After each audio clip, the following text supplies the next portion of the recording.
What is shaking? And by the way, before we get to our first guest who's standing by, that clip of me shoving Kevin Johnson, it was pointed out to me that not 5 minutes later he dunked on me. So just to put it in perspective, or maybe he dunked on me before and I got mad and I shoved him. That's possible. When you're not as talented as the person you're going up against, you tend to get frustrated.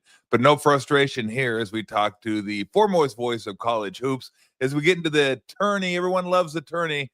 My friend Jay Bilas. Jay, how you doing, my friend?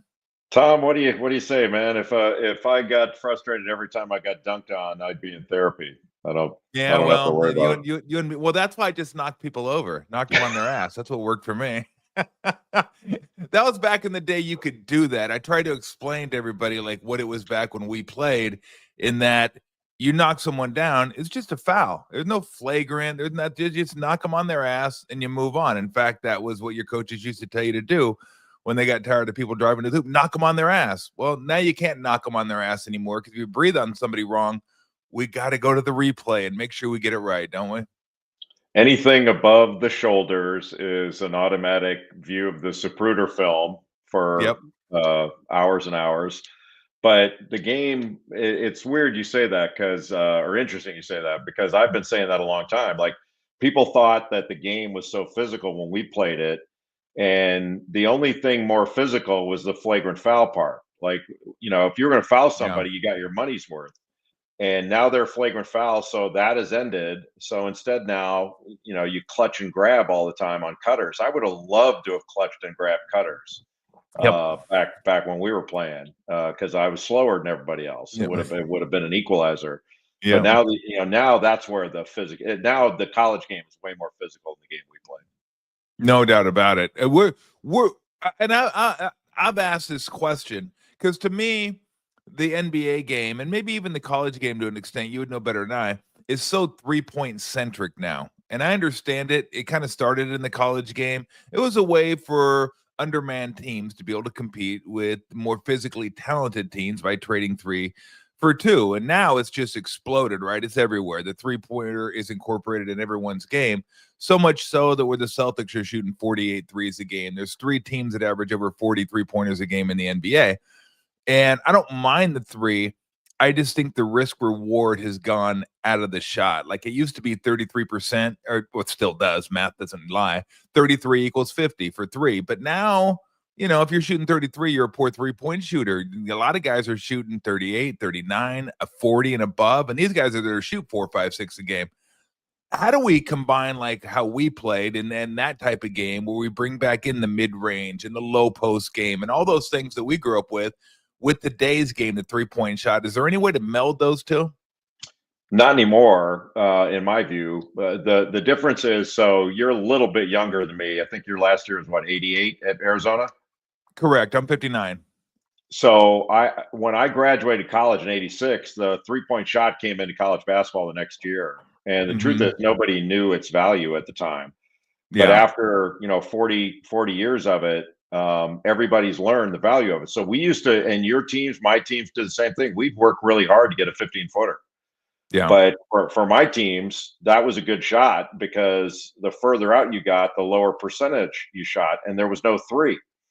Now that the 3 point shot is an asymmetrical threat, so Yeah. it's spreading out defenses. So now the analytics prove that what you really want are shots at the rim, free throws, and open threes, especially corner threes if you can get them because they're a higher Yep. percentage shot and they're easier to rebound. So, I don't see these non-paint 2 point shots ever coming back in the game because they're just the expected shot value is low, and it's kind of like in baseball. Like I'm a huge baseball fan, Yep. so you have people saying, "Well, it's so much more interesting back when we were younger, when you had you knew somebody gets on first, they're going to be sacrificed over. You're gonna hit to the right side, hit behind the hitter, or you're going to bunt. The question was, are you going to bunt after he gets to second or before he gets to second? And people thought that was more interesting. Now pitchers don't go beyond 5 innings, starting pitchers. It's Yeah. all because of the analytics. They know that the deeper you get, starter gets in, the weaker his stuff is. and it all proves it. So, everything that's being done now is to win. So the last thing I'll say on this is, like, some people say, well, you watch an NBA game between two teams that are just outside the playoffs, some of the poorer teams, and they're jacking up threes and they're losing, and they'd be losing if they were getting to the rim. Like, Yeah. and people act like getting to the rim is so easy in the NBA. Just go to the rim. And there's not a bunch of long-armed, extraordinary athletes that are going to make that a difficult shot. I wish it worked that way, but if the teams now, this is my opinion, and I may be wrong here. Yeah. But if the teams now in the NBA played the teams of the 80s or 90s, the teams now would kick their ass.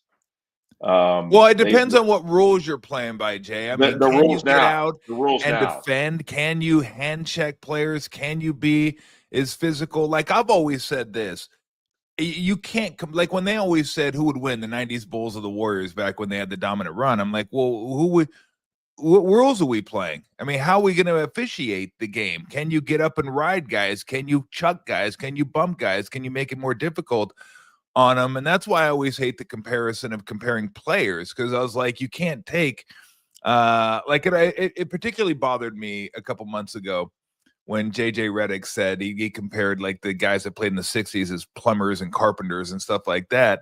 And it really bothered me because I'm like, well, you can't say if you take Kevin Durant or whoever and put him in the 60s, he would kill everybody. Because of course he would. But Kevin Durant at that stage wouldn't have the travel he has, wouldn't have the nutrition he has, wouldn't be able to work out like he does because he wouldn't know any of that. I mean, it's so different. Like the guys back in the 60s would have all that information, and the great players would utilize that information, and they would be great. I just think the game has changed so much, and the eras are so different that if you're taking a team, like let's say you take the Lakers and move them to 2017, yeah, the Warriors would kick their ass. But I think if you take the Warriors and move them back to 84, the Lakers would probably kick their ass because none of those guys would have practiced that many three-point shots. So I don't know. I just think you the move eras them are back, so different. So to that last point about moving the Warriors back there, I would say, you don't move them back there and say, okay, now all of a sudden you're gonna Steph Curry. You've never been in the weight room because they didn't lift weights back then. You'd put them what they are now versus that. Yeah. Like, I get it. Like I'm the same way about comparing players. Like I think it's a reductive exercise. Yeah. You wind up talking about Jordan versus LeBron, and you have to denigrate one to elevate the other. And when they're both all-time greats, it's just always interested me that in basketball in particular, and they may do it in other sports, but I don't hear it that often, that guys our age will act like some will act like the players were better back then. And they're not. Yeah. Some of them were. Like Michael Jordan would be the best player now. I get that. But generally, the players now are better than they've ever been. It's not close. And I always make this analogy. I always say, look, if the stopwatch had never been invented, guys our age would say that Mark Spitz swam faster than Michael Phelps. He didn't. Michael Phelps lapped him by time. And I get it. Like things get better, but the players weren't better back in the day. Generally, like the average player today is way better than the average player when we played. Way better. I would agree with that. That's natural. Although I would say this, Jay, that a lot of people, when they say today's players are more skilled, I do take issue with that because I want to know what they mean by skill. Is it ball handling and shooting? Then sure, the today's players are way better. If we're talking mid-range game, post-ups, handling the ball inside a guarded traffic area, I think it's totally different. Again, we don't ask the players today to do what they did back then, and we didn't ask those players to do what they do now. So to me, that's why I have a hard time comparing, because we're asking. It doesn't mean they can't do it. When people say, "Oh, Jordan couldn't shoot threes," I'm like, no, he didn't shoot threes because that wasn't the game back then. Don't tell me Michael Jordan couldn't have shot threes and couldn't have been a really good 3-point shooter. It's the most ridiculous thing I've ever heard. I do want to get to the tournament because I got to ask you this because you brought it up, and I think it's really interesting. You say analytics is basically the root cause of all this, especially in baseball and basketball, the changing of the game. And I've said the same thing you did, that look, if I'm the Warriors or the Dodgers or the Rockies or whoever. I'm trying to win. I'm not so much concerned with entertaining people. I want to win. That's my job.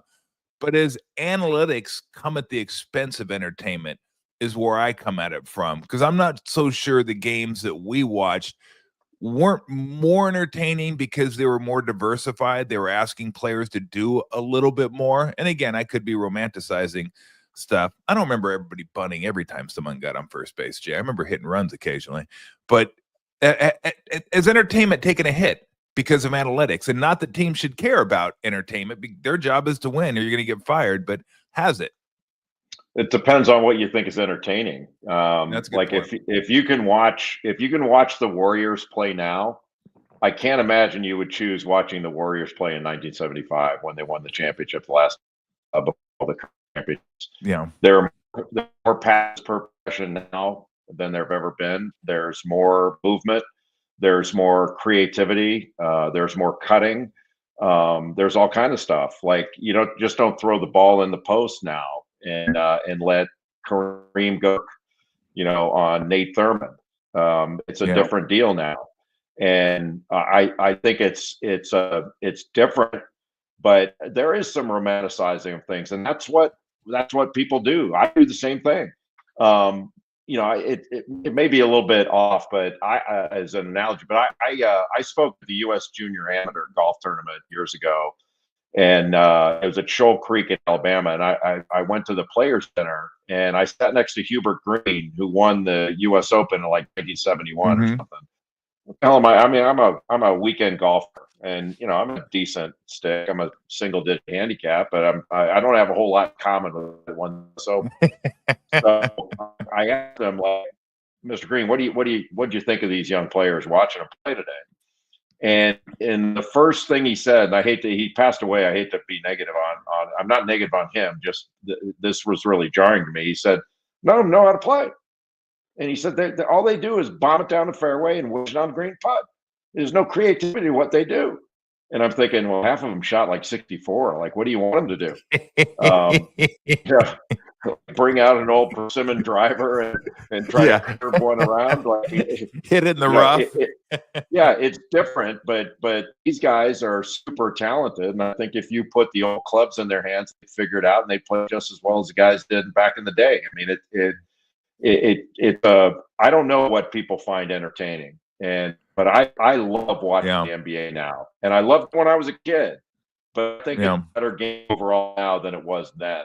And I always laugh about this when people, to your point about what rules and physicality, when people would say, "Oh, come on, man, you put Steph Curry in the '90s when they could hand check and clutch and grab, and they're chucking guys, you think he'd do the same things?" And I remember Steve, who you know way better than I do, going, I played in the '90s. Steve said, I played in the NBA in the '90s. It can be done for little guys. You think Curry? I could handle it? Steph Curry couldn't. I'll give you a funny story because you spoke of the '75 Warriors, and I'll relate it to your golf story. Rick Barry, who's a really good golfer, and we'll let you know that he's a really good golfer. I was just about to say, he'll tell you. We were at Silverado during a fundraiser, and somebody asked him, was this a phone call? I think he was there. It could have been a phone call anyway. Somebody asked him, like Rick asked him, no, he asked Rick, how good a golfer are you? He goes, I'm around scratch, maybe the 1, 2, something like that. And Rick asked him, how good a golfer are you? And he goes, I'm an 8. Right? 8's pretty damn good golfer. Like most of us that play golf would love to be an 8. Rick looks at him and he says, why do you even play? What? He's one of the top 3% of all golfers playing. Why do you even play? You're just getting in my way. Oh, Rick was a beauty. The PGA Tour players look down on the scratches. They go, why do you even play? My God, you're messing with par? Get out of my way. You're taking my tee times.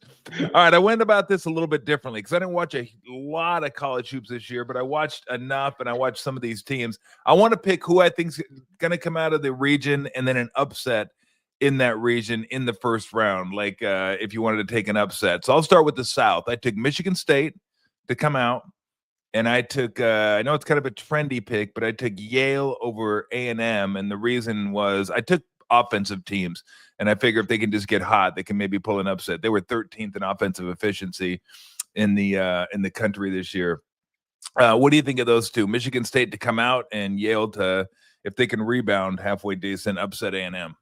I like it. The only reason I didn't have Michigan State coming out of there is I think Auburn is the best team in that region, and having Okay. lost in the SEC tournament to Tennessee, I think they'll be a little saucy coming in. I love the Yale pick because the trendy pick right now is UC San Diego Yep. over Michigan. Mm-hmm. And that's the one all of us talking heads are talking about because it's one's great story. But we're looking for these upsets, to try to give to people. And I keep reminding people, the trendy ones, the players on the Michigan team have ears, and they're going to hear all this. And usually it's the one you're not talking about. But the Yale one I like a lot because Texas A&M doesn't shoot it great, but they can really offensive rebound. They can really muck the game up, and they can really force turnovers. But Yale's got this guy named John Poulikitis who had 28 last year against Auburn, and Bezem Bang's a really good player. Like, they're legit. They can beat somebody. I wouldn't pick them to go further than that, but I do like that pick. Okay. I went to the West. This is a team I have winning it all, and I've seen them play.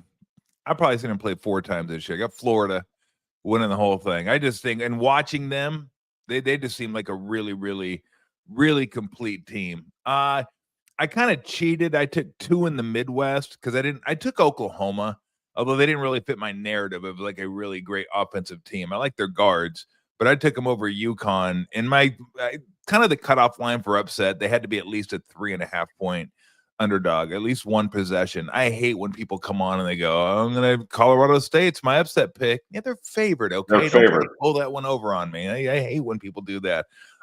So maybe I'll take 2 in the Midwest, but Oklahoma maybe getting 4.5. But what about Florida? Florida's the best team in the tournament, in my view. I was just at the Southeastern Conference tournament, and they were every bit the team that I saw earlier in the year that I thought was going to be really hard to beat. They've got everything. They've got 4 legit big guys that when they rotate them through, you don't see a drop off, and they've got 5 good guards, 4 that are ridiculously good, and then one that comes in that can really shoot it. So I think they're the best team. Doesn't mean somebody can't clip them. They're in a region where it's going to be difficult. Like, I think I would have picked, if they were in any other region, I think I would have picked St. John's to go to the Final Four. But because they're in Florida's region, I think Florida would beat them. And then the other upset I see in there that again is getting a little trendy now is Drake taking on Missouri, because they can slow them down, and they're really good offensively. They can get to the rim. They can play half court. They're really good in the last 10 seconds of shot clock. They've won like 28 games, like 28-3 or 29-3. So they're used to winning. Everybody, trendy picks aren't even trendy anymore because everybody picks them now. It's almost like it's hard to find an upset pick that somebody hasn't already picked. Everybody wants to pick everybody 12s have been known for a while now, but now everybody wants the 13s and the 11s. And it's like, I can't even find any picks that somebody hasn't talked about, which upsets me a little bit. All right. Coming out of what would it be? The East. I mean, I got to go Arizona. I'm not sure how completely sold I am in Arizona. I don't like the fact they can't shoot threes.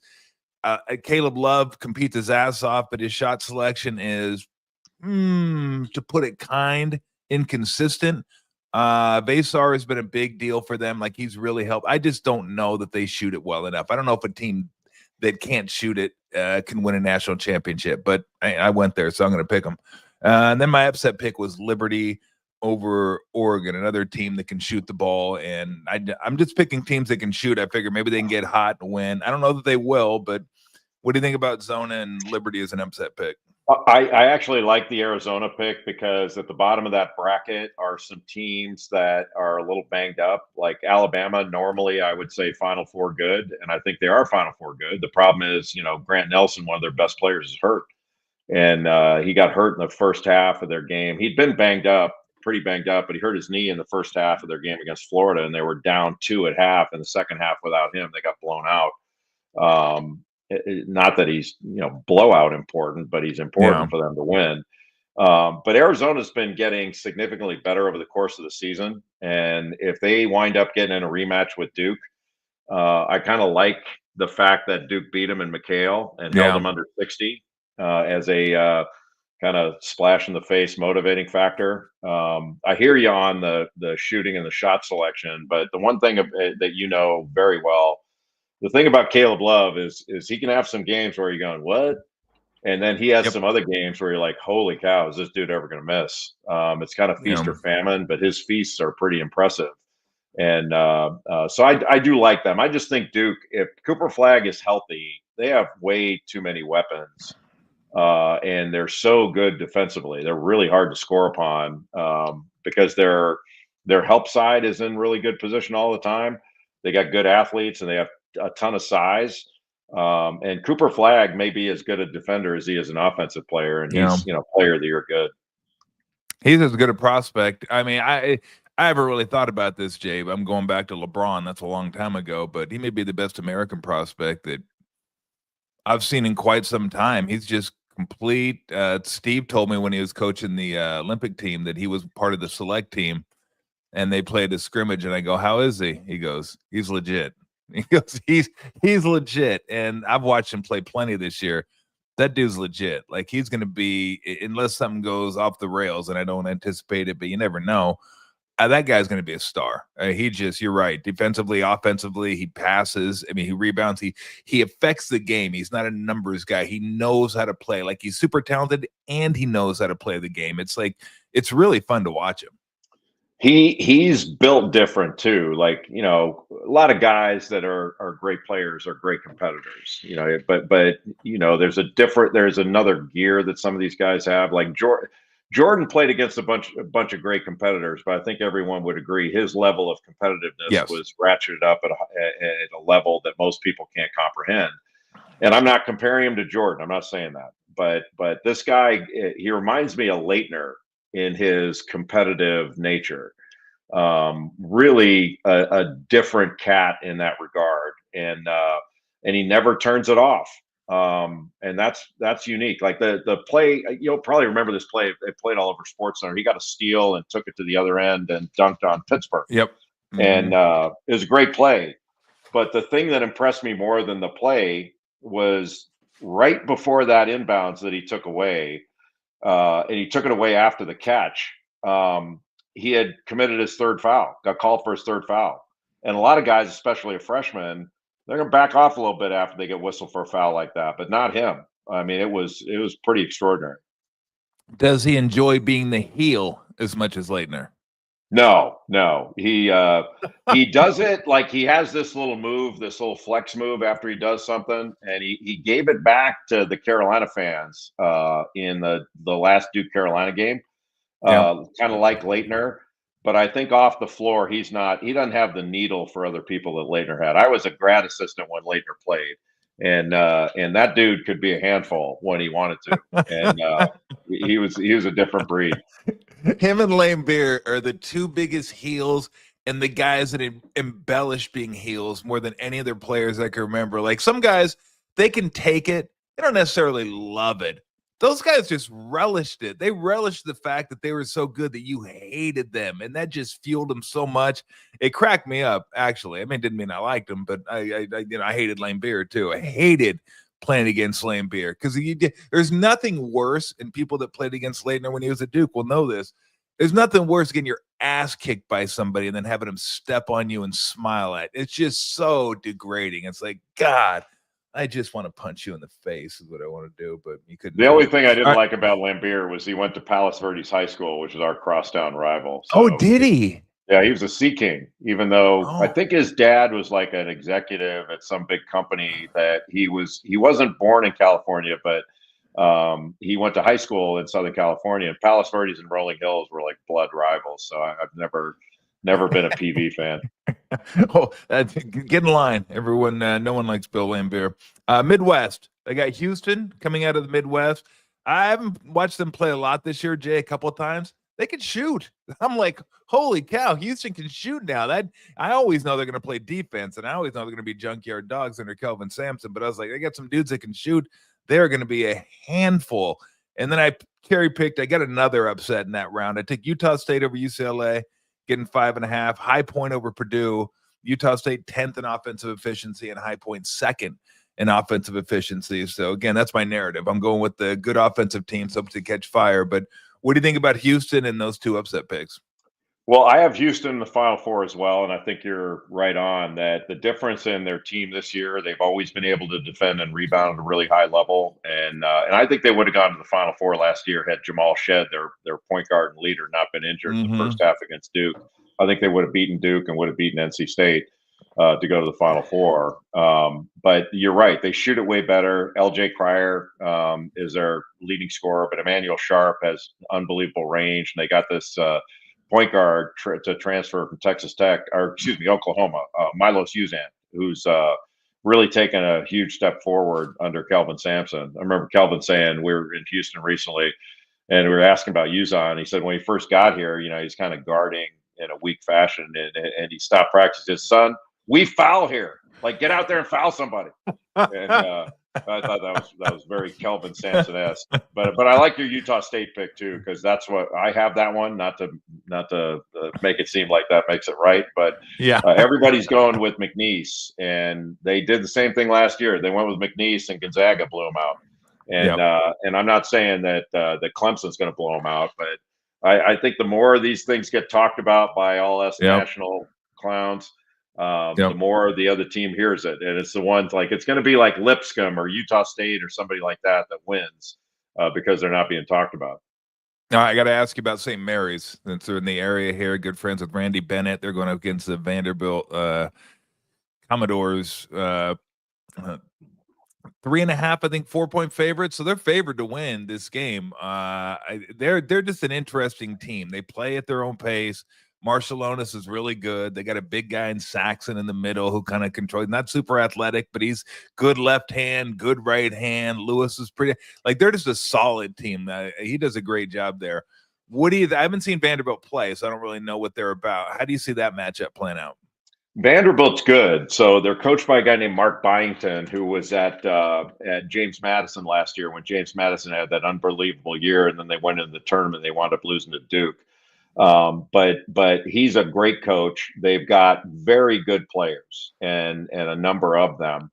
A couple of them, came with James Madison. They're got a couple of really good offensive rebounders. They got a little guard named Jason Edwards, who transferred in. He was a junior college kid and then transferred in from North Texas. And then their main point guard, Edwards, can do both. He's like an off guard, but he's tiny, but he can really score. AJ Hogard is their point guard who transferred in from Michigan State, so he knows how to win. I don't know that I would say I favor St. Mary's because I think if they played twice they'd split. The one thing about St. Mary's is they play at such a slow pace; they can really make it difficult on the other team that may want to play faster. But slower paced teams also keep the other team in the game. And so their margin of victory isn't that great. They just win a lot because they're really physical. They can really offensive rebound. And I like Augustus Marciulionis a lot. I don't know that they have a bunch of guys that can create their own shot, but they should probably win that game. What would be really interesting is if they played against Alabama. How would that style mesh with Alabama, who's going to come down and shoot it in the first 8 seconds of the shot clock? Because I know exactly what Nate Oates would say to his team. He's saying, "Hey, man, they can't be physical with what they can't catch. Let's go. Get the ball up and down the floor." And like he wants them to shoot it quick because the longer they pass it, the more they turn it over. He'd rather get a shot. He'd rather get a shot than watch them turn it over. Solid strategy. Shots instead of turnovers. Always appreciated. All right, couple on the way out the door here. Your favorite non-basketball athlete from a fan standpoint, whether it's now or growing up? When I was a kid, I was obsessed with Bjorn Borg. I thought he was the coolest dude to ever walk the planet, and I loved watching tennis back then.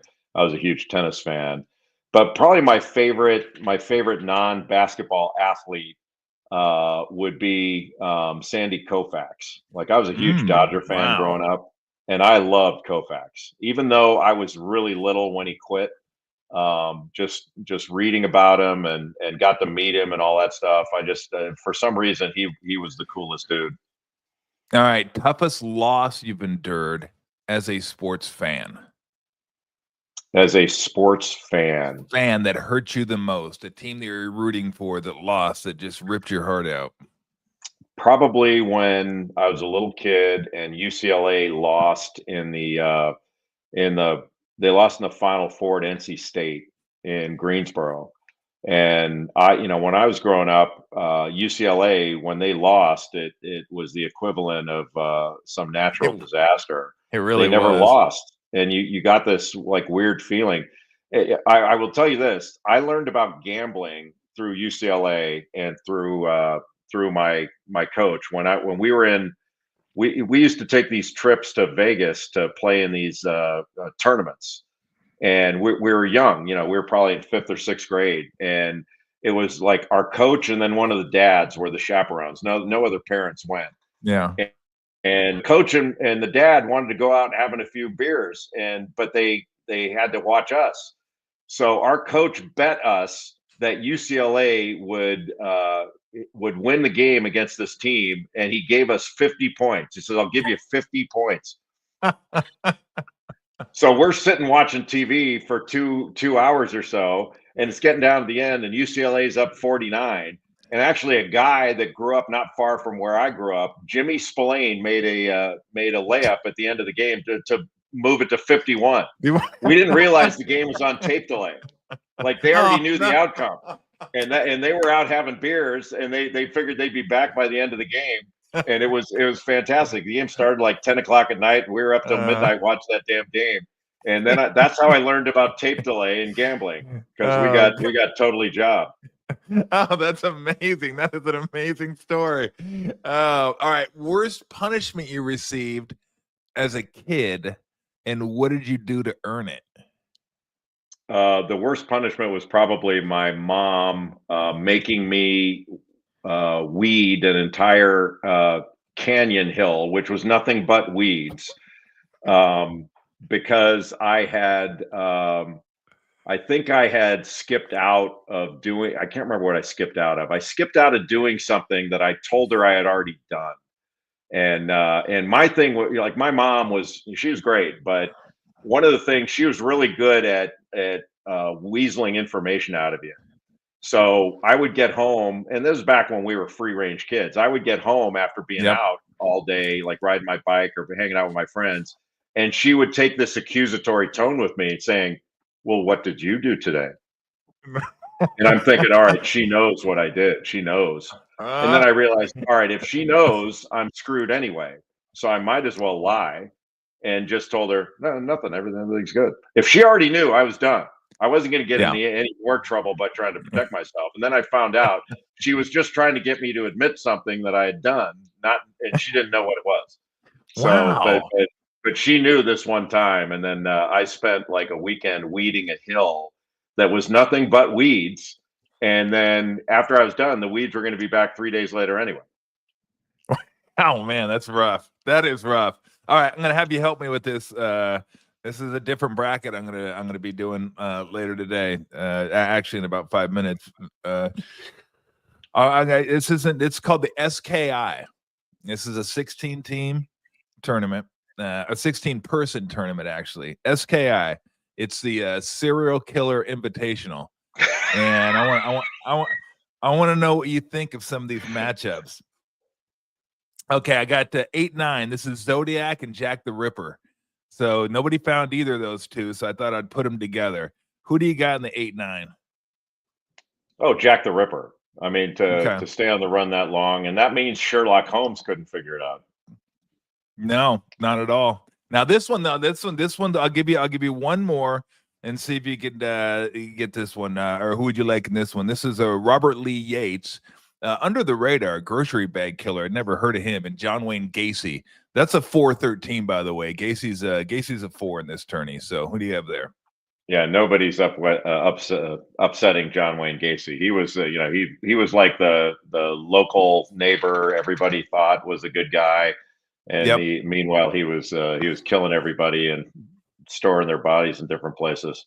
Yeah, This is a very intriguing game. Is Ted Bundy like the #1 overall seed? No, the number 1's Jeffrey Dahmer. Oh, yeah. Bundy's a 2, and then Richard Ramirez, a Night Stalker, is a 3. So I'm gonna throw it out to the fans. We're gonna have a graphic and everything, and as you can see, Jay, I got my graphic, got a little blood on it and everything. And we're gonna try to clean it up, so to speak, a little bit. But I mean, there's only so much I could do with this. I've been threatening to do this for 20 years, and I actually sat down and did it. And I go, it's a lot darker than I thought it was. You know what, Tom? I knew there was going to be some weird shit when I came on here. I did not expect the Serial Killer Invitational. Well, I try to entertain, Jay. Hey, have a great enjoy the tourney. It's always fun catching up with you, and maybe we can do it again. The thing I love about you is, I mean, people associate you with college basketball. And I know you love the NBA. You call NBA games, and maybe we can have you on when the NBA playoffs are around, because I'd love to talk to you about some NBA basketball as well. That's a deal. All right, brother. Thanks, Jay. Appreciate it, man. Thank you. Have a good day. The great Jay Bilas. I think he enjoyed the SKI, the Serial Killer Invitational. So I didn't even ask Jay who he thought was going to win it. Who cares? You can find out on ESPN, I'm sure. But yeah, this didn't go as well as planned. Like, it was supposed to be like, I didn't have a tomato, like a ketchup packet where I could like hit it. Like, you know how Dexter does that sometimes? Dexter hits and then it can kind of see what happened in there. That was just ketchup. I put it on my fingers and I went like this, and it just went, and it's like, so I had to like dab it up and everything. But I think do we have a graphic for that? Do we have our invitational up there? So we got the brackets out. We're gonna let you guys vote for it. And we'll do it today and tomorrow. And those are our brackets. Do we have any we got no blood on the bracket? Well, you guys already moved Jeffrey Dahmer. You already moved him into he already won. What the hell? Then nobody's even voted yet. We just decided we're going to move Jeffrey Dahmer up to the. So there you go. Can you make it bigger so people could see? I can see it, but I got to look at the TV. I can't see it on the screen. I'm not sure if anybody else can, but so people are going to be able to click on. How are they going to do this? I have no idea how people are going to do this. There's the bracket right there. How do people participate in our ridiculousness here? And don't discount Samuel Little. I know he's a 16. That guy got busy. And Zodiac, Jack the Ripper. We got Gary Ridgway, the Greenway Killer. Edmund Kemper, I think, was a co-ed killer. Robert Lee Yates, as I just mentioned, a 13. He was a grocery bag killer. John Wayne Gacy, killer clown. Richard Ramirez, a 3. He was a Night Stalker. Bianchi and Buono were the Hillside Stranglers. Eileen Warnos was a Damsel of Death. David Berkowitz, Son of Sam. Dennis Radar. I don't know why he disrespected Dennis Radar and didn't capitalize his R. I have no idea what you guys are doing. That's a total disrespect to BTK. Joseph D'Angelo Jr. was a Golden State Killer. Richard Chase, I just kind of threw him in there. I think that was the Sacramento Vampire. Never heard of him. That was an odd one. I never heard of him. And then Ted Bundy with the number 2 seed, and rightfully so. Again, the seeds I just kind of put them up there, basically on name value. All these people are ones. They're all ones. They're all horrible human beings. They're all evil, and if they all burned alive, I wouldn't shed a tear for all of them. Fuck y'all. They deserve what you get. It's like when people say, oh, I wouldn't wish that on my worst enemy. Yeah, if Ted Bundy was your worst enemy, I bet you would. Oh, yeah, I wouldn't wish that on that person. Yeah, why wouldn't you? And why wouldn't you wish it on him? So yeah, that's our bracket. Do we have any? So how are people going to go about voting on this? Do we know? Somebody said no. Manson didn't actually kill anybody. Manson had people kill on his behest, but he didn't actually kill any. I thought about him. he'd be in a different category. Like he'd be a cult leader, is what it would be. So yeah, I didn't put Charles. I didn't put Charlie on there. He is. I mean, there could have been. I could have. Like that was enough. I thought about getting cute and doing like a play-in game, like a play-in to get into the tournament. And I just that's that because I had like 3 or 4 more people here. And by the way, my daughter helped me with this. Am I saying that to give her credit, or am I saying that just so not everybody thinks I did this by myself and I'm a sick bastard? Which I am. I gotta admit, but my daughter's sick too. So there you go. Let me reiterate, my daughter Haley helped me with this, just in case you want to know. I had the Boston Strangler. He didn't make the list. You know what the Boston Strangler was? He was the first killer out. He was the first killer out. Didn't quite make it. I think who was the last killer in? Samuel Little. Had to get Samuel Little in. So we have. Let's see. Yeah, that was about it. I think we I'm trying to see. Yeah. So again, you guys have not answered me. How do we get people to participate in this? Does anybody hear me over there? Oh, they're going to put up a poll. Okay. I mean, keep me abreast of what's going on. So I guess the biggest upset may be, and again, you do your thing. You do whoever you want to. I was just about to go, what have him over him or her over him? Because then I got to get into the details, and it just, whatever. This was like, I didn't feel as bad doing this as I guess this was like a college or high school exercise that they did. And I'm not sure why they did it, but they did it. And I figured, well, if a school does it, I could do it, I guess. Not feel too bad. Maybe. I don't know. Still feels kind of, you know what though? I can say I've done it now. I've done it. And we're going to crown a champion here. We're going to crown a champion. So if you look up at the very top, we came up with we're right now with the Sinister 16. All right. And then we're going to have the Evil 8. And then we're going to have the Fiendish 4. And I'm going to be curious to see what upsets there are. Because I got to think. I mean, Dahmer, Bundy, Ramirez, Gacy. That's a strong top 4. But what's a tournament without upsets? There got to be an upset in there somewhere. I don't know where it's coming from, but there's got to be maybe Berkowitz, maybe Son of Sam sneaks in there, takes a spot. I don't know. And Joseph D'Angelo Jr., strong 10. Nobody even knew what he did for a long time. He didn't even get caught. He got caught DNA. I think it was his daughter that did one of those like DNA websites to find out about her family tree, and then somehow they get I don't know what it was, but anyway, I love that too. That's my favorite, when they catch you when you're like 78, you're retired, you haven't committed a crime for 30 years. All of a sudden they knock on your door. Pal, come with us. You're going to spend the rest of your life in prison. Rats. So we will do, maybe we'll do voting this week, or you can vote. Are we going to be able to vote all the way through? Are we just going to keep? Are we just going to keep it for the first round, or are people going to fill out their whole brackets?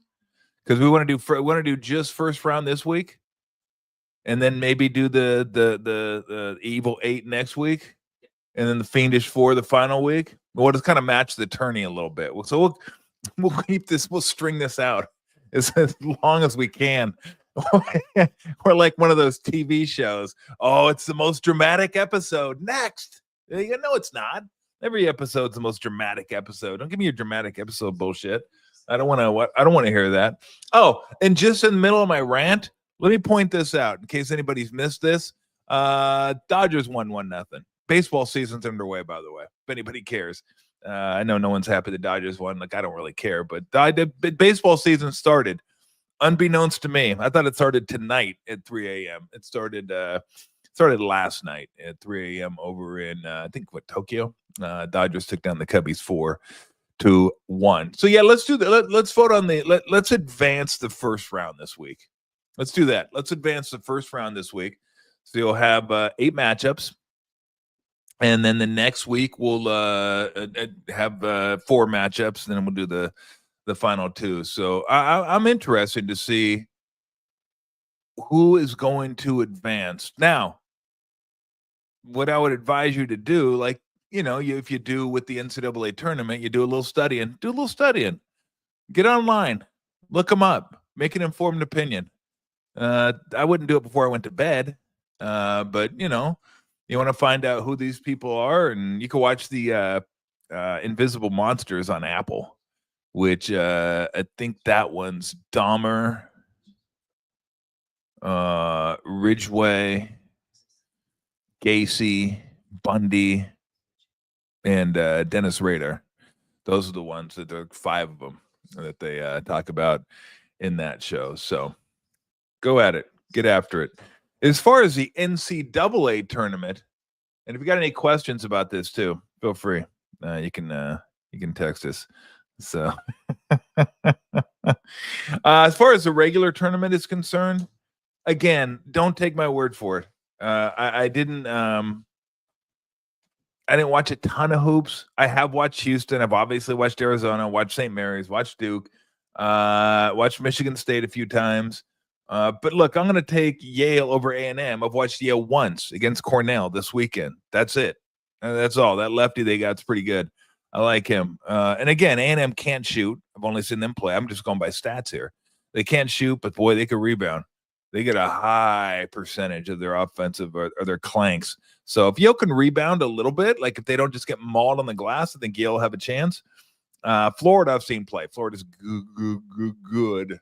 Florida's really good. They're just complete. Hey, go ahead, let that animal in. She's been wanting in for like 20 minutes. Good grief. Like, I'm not letting you in during the interviews, okay? You can come in now while we're making our picks. Arizona's a homer pick. If you go Tolbert, that's a homer pick. Yeah, I know it's a homer pick. I went to Arizona. You think I'm going to pick Duke when I went to Arizona? That's not going to happen. Look, I think they're good enough. They're athletic enough. But again, when you don't shoot it, it's tough. You're going to run into a team that shoots it well. And yeah, they just don't shoot it well enough for me. If they shot a little bit better, I'd have no problem taking them. But we'll see. I'll absolutely. I'm going to be pulling for them. That's a given. Houston can shoot. Cryer can shoot. They had a couple other guys that can shoot, and they're junkyard dogs, man. They play their asses off, and they hit the glass. They play hard. So Houston was tough for me to get out of there, and I didn't. I got them through to the Final Four. So my Final Four is Michigan State, Florida, Arizona, Houston. Upset picks are Yale plus 7.5 over A&M. Maybe Maybe Oklahoma plus 4.5 over UConn. Liberty plus 7.5 over Oregon. Utah State plus 5.5 over UCLA. And High Point plus 8.5 over Purdue. I'm not going to go UC San Diego because I think it's a UC San Diego or it's UC San Diego. There's like 9 San Diego schools, but the Tritons. I want to take them, but everybody's taking them over Michigan. The one thing that worries me about Michigan is they turn the ball over at a pretty high percentage, and San Diego does not turn the ball over at a high percentage. So they're only getting 2.5, but I'd probably go Michigan there just because everyone and their mother is taking, like, they love San Diego. So I'll stay away from that one. I'll stay away from McNeese over Clemson. But I don't know if I'm going to take Oklahoma. I'm not positive I'll take High Point. The ones I will take. The 2 I'm going to take Yale and Utah State. Those I'm taking for sure. After that, maybe I'll give Liberty a run. Maybe High Point and Utah State, possibly. And I just checked like the line. I hate when people do this. They give out picks, even though I'm not a handicapper. But I still hate when people do it. They give out picks and they give out bogus lines. Like, hey, take this +6. Like, what's only 4.5? We do +6. What are you talking about? Right now, I want to make sure I get it right. High Point is +8.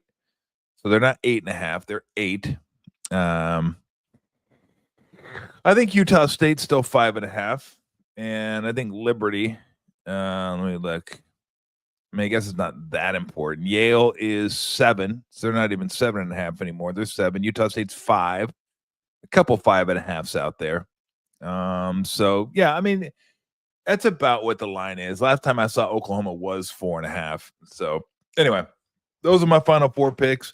I'm not going to do a bracket. Maybe next year I'll do that when we get everything all set up and it's easier for us to do a bracket. We could do a contest. And the winner of the bracket will, I don't know, we'll come up with some sort of prize or something for somebody. We already got people voting? Do we? We got people voting. What are the early returns? Do we have early returns on there? Let's see. Oh, Zodiac. I figured Zodiac could be like a sentimental pick, right? From the Bay Area. You know, people still kind of like Zodiac. He's our serial killer. He's our guy. And we're going to be pulling. We'll be pulling for him. I don't know that. Do we have any other votes? I don't know if we have any other votes up yet, but it looked like Zodiac was 66% at this point. That could be two to 1 for all I know. But hey, invite people in. The more votes, the better. We want to get as many votes as possible. We want to make this thing legit. If we're not going to, this is not something we'll do every year. You can't do it every year. You're going to have the same participants every single year. Yeah, 3 votes. We got 3 votes, 2 for Edmund Kemper. That's a big, he's 6'9" too. That's a tough one. Zodiac, 66%. Dahmer's 30 votes, 29 votes for Dahmer. Samuel Little. He's just taking it on the chin. You know what he's about to become? Stu. That's what he's about to become. I'm sorry. Like it now, that was poor taste. So yeah, we got votes coming in, and again, get people, tell people, and say, hey, come on in. You don't even have to like and subscribe. Just come on in and play our stupid serial killer invitational. We want to see it. That'd be awesome if we get like 1,000 votes on this thing. It'd be sick, but that's what I'm interested in. I like it for its sickness. Like, how sick was that? We got 1,000 votes for our serial killer. Oh man, FBI have a field day with that. Like, I wonder if the FBI was like, I was in some database last night as I'm looking up, like, over and over and over again, American serial killers, most notorious serial killer brackets, serial killer this. I'm like, guys, this is going into like, if this is going into some like database, they're probably like, what's up with this dude? This dude. And I thought, there's way more sick people out there than me. I'm not even worried about it. I'm good. I should be good to go. So anywho, yeah, vote early, vote often. And again, have your mom play. Your mom will like this game. I mean, I'm sure she will. I'm going to see if my mom will vote. Maybe not, but maybe I might see if she'll vote. I don't know if she'll know how, but I'll have my brother show her. You know what my mom will say? If my mom were to see this, she'll just look at me and she'll go, "No, Tommy." But she always does when I do something that's maybe not quite tasteful. You know, I would put that in this category. I would put this in the not quite tasteful category. That's putting it mildly. So she would look at me and go, oh, Tommy. One of those, like, I still love you, but that's disgusting. I got those looks a lot. I got the eye rolls. I got the Tommy or no Tommy, stuff like that. So anywho, what else I want to get into today? Oh, I did want to get into this because this is something that I mention a lot when I'm doing the Warrior games. And this is something I may mention throughout the course of these shows, is that everyone that plays professional sports is everyone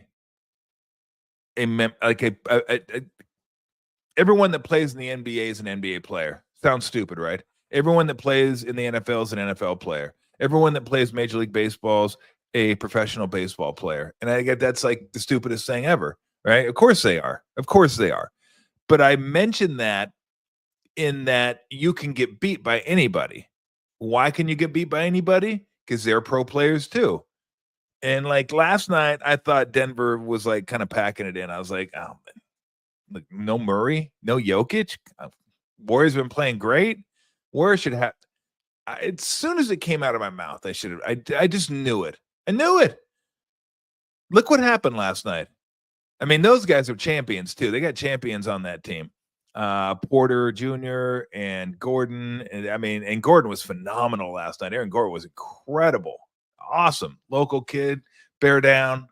I mean, I love the way he plays. He's the guy you want on your team.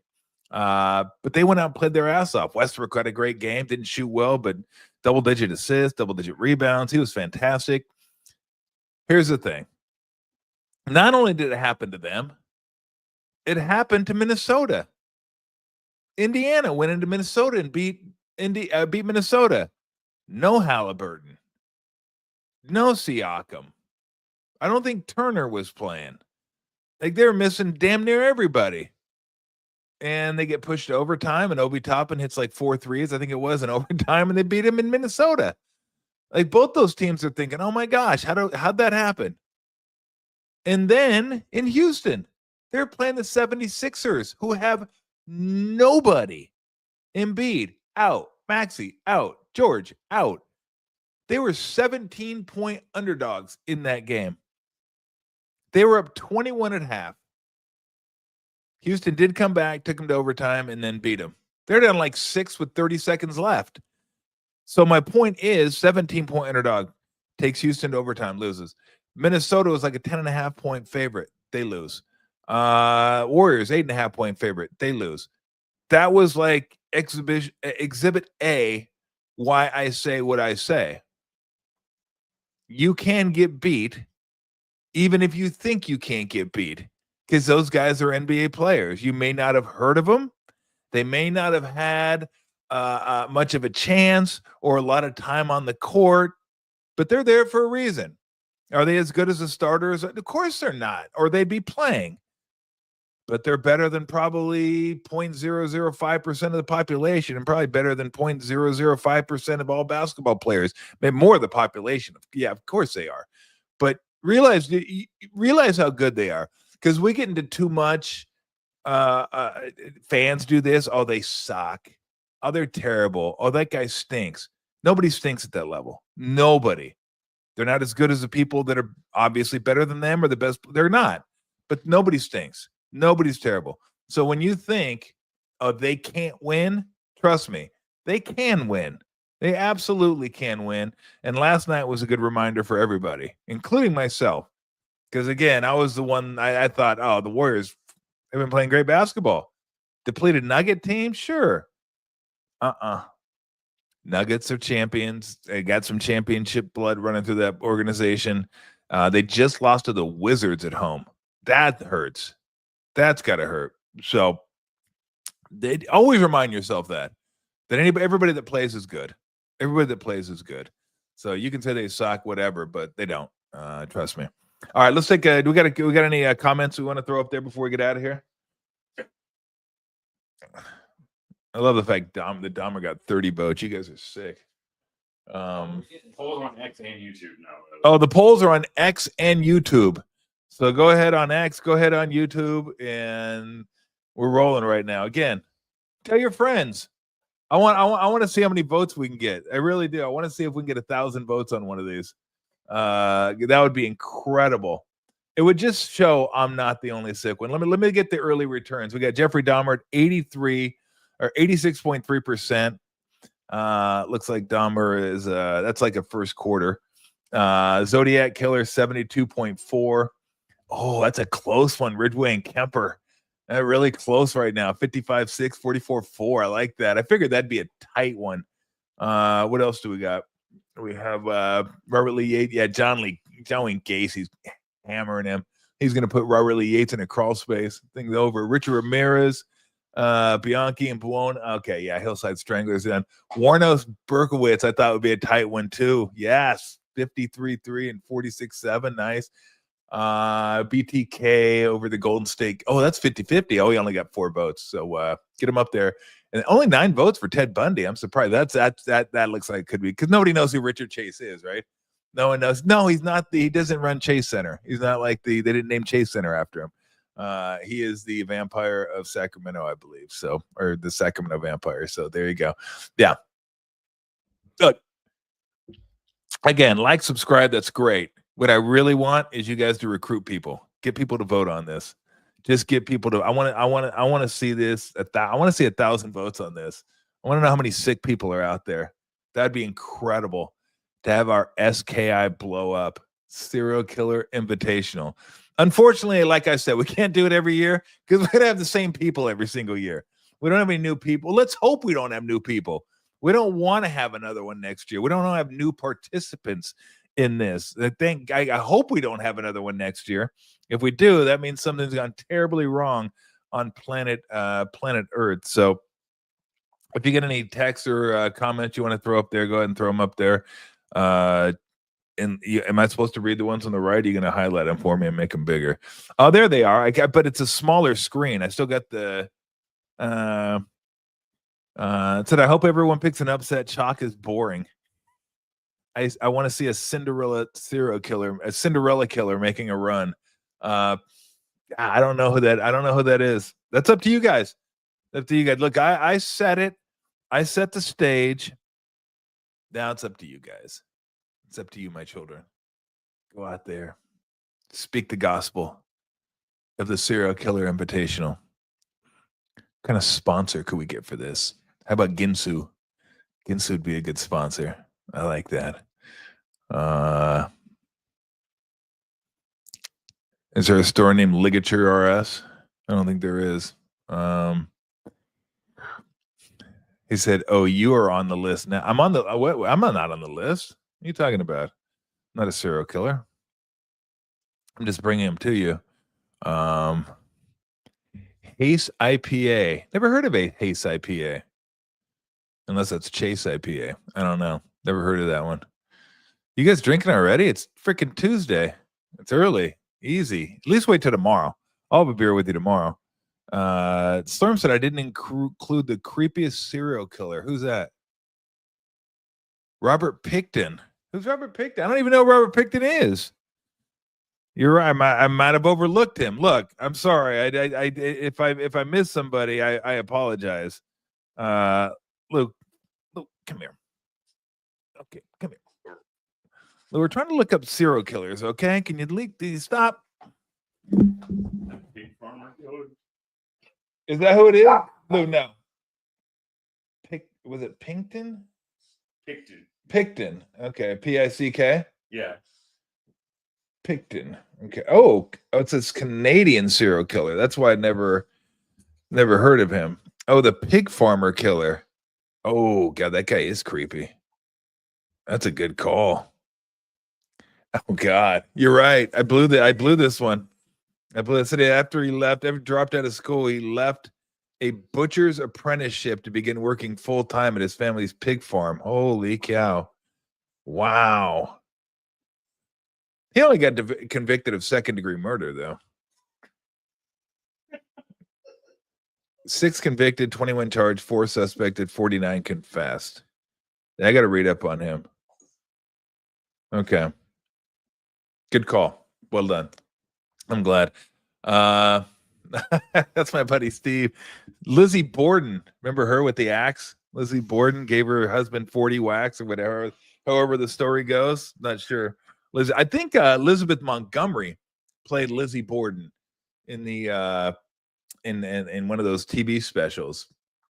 Bewitched. Elizabeth Montgomery. I think she played Lizzie Borden. My mom wouldn't let me watch that one. She said, "No, that's too much for you." Who would have known? Who would have known 50 years later I'd be doing a complete invitational with serial killers? I think Lizzie Borden only killed like 1 or 2 people, though. I'm not sure if I could put her on the list. But the pig farmer dude, that's interesting. I love that you people are like actually looking up new people.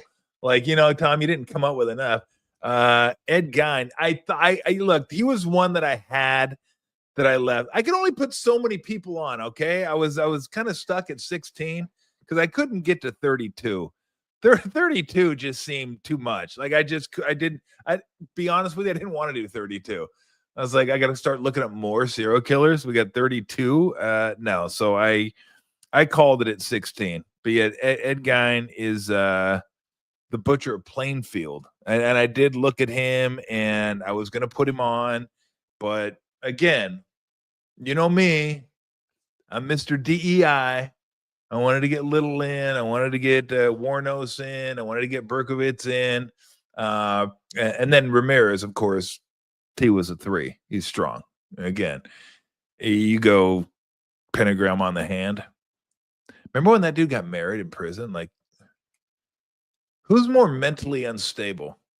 Him or the person that marries him when he's in prison, knowing full well what he did? Like, obviously, what he did is way worse. No one would dispute that. But, whew, yeah, I don't want to see what's going on inside someone's head. And then, look, she's not the only one. A lot of these, you get married in prison. Oh, man, I find the way you. No, I'm not even gonna say that. I'm not gonna keep moving, keep sticking, and keep moving. All right, we got any more people, or are we good? Because we can pick this up. This is gonna go again. You know what I want. You know that's all I want. Just tell a friend. They'll tell 2 people, and then they'll tell 2 people to be like the Brett commercial, and so on and so on and so on. And then we can have like again, I want 1,000 votes on this thing. I want it to be like bigger than a damn Niner poll, or a who should be the 3rd starter for the Giants poll, or they just bang this thing, get this thing up there. I want to see these matchups become an inspiration for other. Well, not an inspiration for other people to go out there and. But I do want. I would love to see like the more votes we get, the more reflection of like who the true winner should be. And I think we have like we some of them have like 20 and 30. Where's Dahmer at now as far as the votes? Dahmer has 60. I don't know why Dahmer has so many votes. Dahmer's like completely running away with it, right? Like I said, Dahmer's like crushing it. Who else do we have? We have Bundy, but he only has 10 votes. That's 10. That's 10-0. That's a 10-0 run for Bundy out of the gate. Richard Ramirez, how many votes does he have? He has 9. So that 9 votes. 9. We got a bunch with 9. I don't know why Dahmer's so damn popular with you people. That worries me a little bit. That Dahmer has like 30 votes. I mean, but we're gonna have to add up all the votes because it is on different platforms. Do we have this on? Is this on Instagram as well? Or can you put a poll on Instagram? I know you can put boobs on Instagram, but I don't know if you can put a poll on Instagram. I didn't know that I'd do very. I didn't feel like Instagram was like we're on it, but I just felt like my breasts weren't big enough. Like for Instagram, like I needed anyway. Moving on. So yeah, vote early, vote often. Tell a friend. See if you can get your mom to vote on this. In fact, bring it up to your mom, and you can tell me tomorrow how she reacted. Go, Mom. Just ask her the question that I asked Jay. Mom, I got a tough one. I'm filling out my bracket here. Who do you like? Mom, who do you like? Zodiac or Jack the Ripper? Who would you have moving on? And she'll go, what? I would say like go Dennis Rader, but you gotta give your mom somebody she's gonna know. And those are 2 that everybody knows. Everybody knows Zodiac, everybody knows Jack the Ripper. I'm not even sure they belong on this list as far as like their accomplishments, so to speak. But they didn't get caught. It's got to count for something. And everybody knows who they are, and there's movies made about them. And when there's a movie made about you, then you've done something. You've left your mark. So, all right, we're gonna get on out of here. Everybody enjoy their Tuesday. Remember baseball tonight at 3:15. In case you're curious, I'm not. I'm gonna wait for the real season to start, which I think is next week. It starts. So I don't even think Mookie and Freeman played last night. I don't know if they're hurt or they just said, nah, we just, because it's such a funky thing, right? Spring training, and then you got to ramp it up for the real thing, and then ramp it back down. And so they want to know where they send their paper ballots for the, look, I wouldn't sign anything. I wouldn't want a paper trail, so to speak, but there are no paper ballots because I'm worried about Chads. I don't want to do a recount on this. I just want it to be like one time, and we're good to go. It's really going to be a personal preference in the Elite Eight. Which murder style do you line with? So to each their own. How do you go about, like, again, these are all awful people, but how do you go about deciding who you want to advance? And then ultimately, in a couple of weeks, we'll crown the champion. We'll crown the champion of the first, and by the way, of the only SKI. SKI. I'll come up with something next year. I got a whole year to think about it. Maybe we can go mass murders. Yeah, we go. Oh yeah, you kidding me? Hitler, Stalin. I mean, we got Pol Pot. You throw him in there. Mao. Yeah, we got. I mean, man, we're gonna run out of that. We're gonna run out, or they'll run us out, one or the other. But all right, we're gonna get out of here. We'll be back tomorrow. I think we're gonna do just kind of more of this tomfoolery. But Tommy Lloyd, the head coach of the Arizona Wildcats, then we'll be off Thursday. We're gonna be off Friday. We're not sure exactly. Next week, we're gonna get you ready for baseball. We're hoping to have Dave Fleming on next week, Jeremy Affelt on next week. Maybe I'll give some other people a call. We'll try to get you ready for the baseball season, as baseball will be on the precipice, and we'll probably do shows early next week as well, because I'm going to be in Tucson for some family business next weekend. So, all right. No, don't. I think it's not.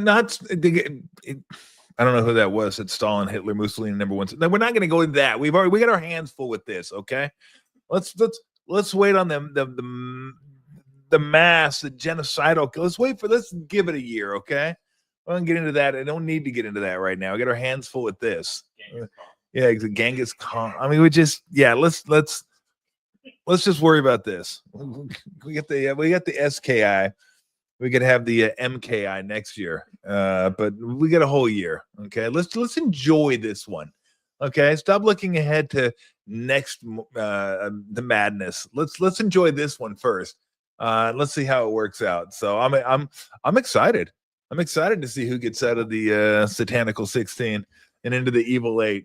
And again, we're gonna keep this up until next week. So we'll keep it up for what's our schedule like? Can we keep it up as long as we want, or do polls come down at some point? Do they make you take it down, or do we decide when it expires? 6 days. 6 days. All right. Well, let's leave it up till Sunday, because then Monday we'll have a winner, and then we'll come back, and next week we'll break down the. Not that I need to break them down. I already broke them down for you. Go on YouTube, do your research. You break them down. I don't know how much more I can break them down. Maybe I'll try to separate them as they separated their victims from their heads. But I'll try anyway. I'm out of here. Now I'm just getting redundant. All right, everybody, have a great Tuesday. Thank you very much to Jay Bilas for joining us. I think he enjoyed the SKI. I got to be honest with you. I think he got a big kick out of that. So tomorrow, Tommy Lloyd, the head coach of the University of Arizona Wildcats, and then more tomfoolery, and enjoy we'll have a beer tomorrow. I'm not having a beer on Tuesday. Tuesday it's early. I got a game tonight too, by the way. And go, hey, how you doing? Good to see you. No, but tomorrow I'll have a beer with you. We'll get together around noon, have a beer, get ourselves ready for the madness, and then we can really start partying and hanging out once Thursday hits. So everybody have a great Tuesday. See ya.